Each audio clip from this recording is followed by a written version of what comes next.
Today's episode is all about what you guys can expect from the first time you go surfing. Recently I took one of my good mates surfing for the very first time, and I thought it would be really interesting to document and film that whole experience and share it with you guys so you know what you can expect when your time comes. And guys, if you're new to the channel, please subscribe now so you can stay up to date with all of my latest videos and tutorials. But for now, let's get into today's lesson of the week.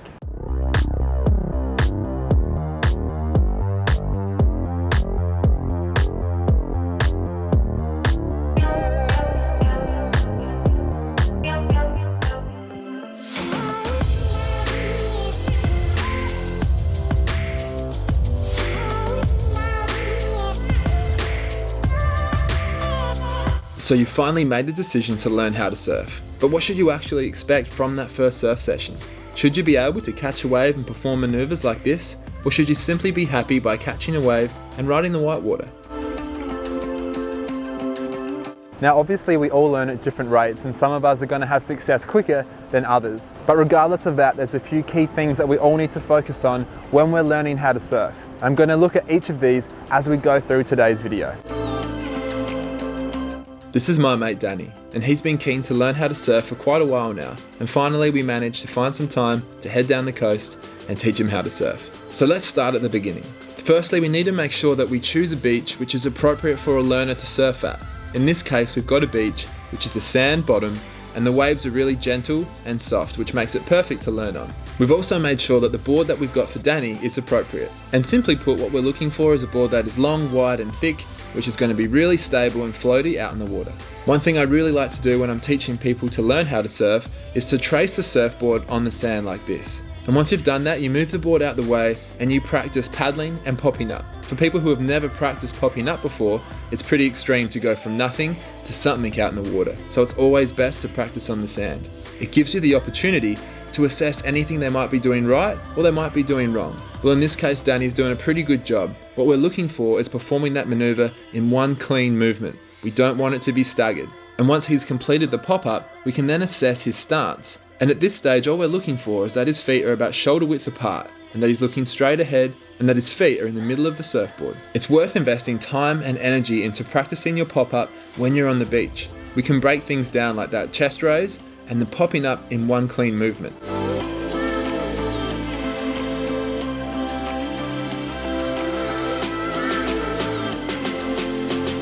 One thing I find really beneficial is that if you're surfing with a friend who knows how to pop up and ride a wave, get them to demonstrate what they do and what they're looking for.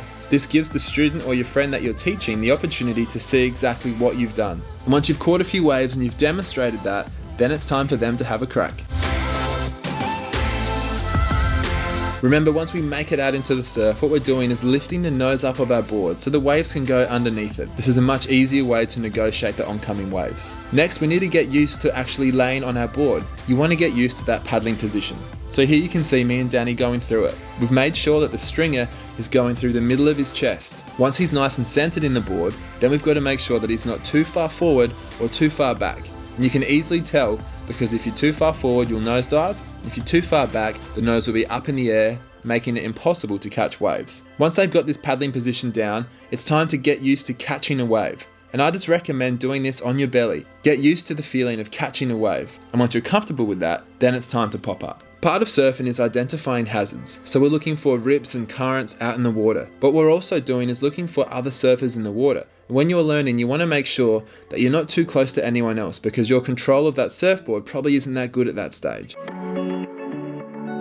It takes a lot of time and practice to be able to catch waves consistently. You can see here that Danny was having a few issues catching waves. This was all coming down to his positioning and his wave selection. But you can see once he actually got the right wave, he was able to successfully pop up straight to his feet.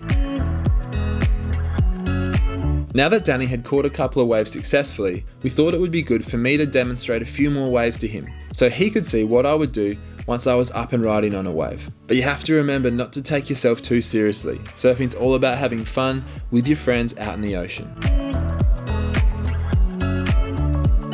What I was trying to demonstrate to Danny was the kind of wave I was looking for. So what I was looking for was that wave that was standing up steep and that had that nice bit of white water there. If the wave's not steep enough or has enough power behind it, it's simply not going to be able to pick you up and push you along. Another thing I wanted to demonstrate was the dismount. So if it's shallow where you dismount, you want to make sure that you're prepared for that.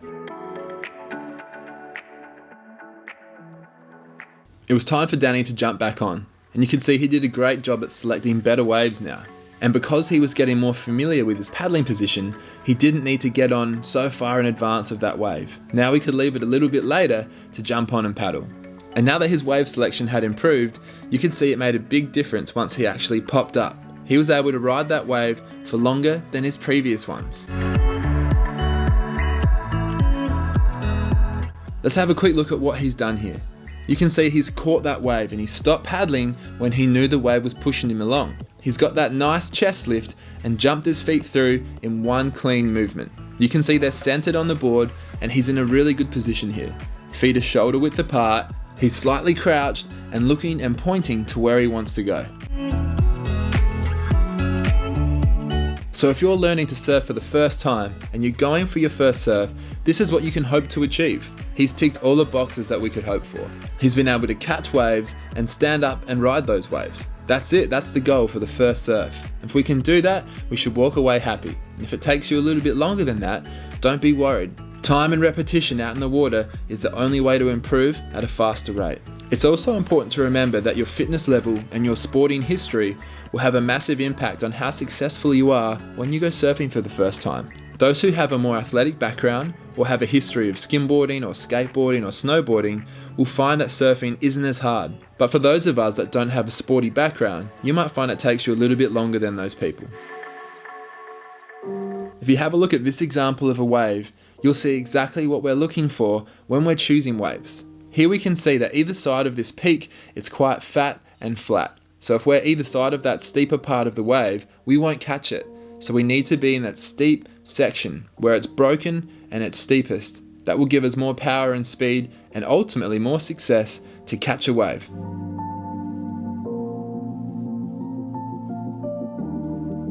At the end of the day, surfing is all about having fun with your friends out in the elements, regardless of how well you perform. So remember to be patient and enjoy the experience.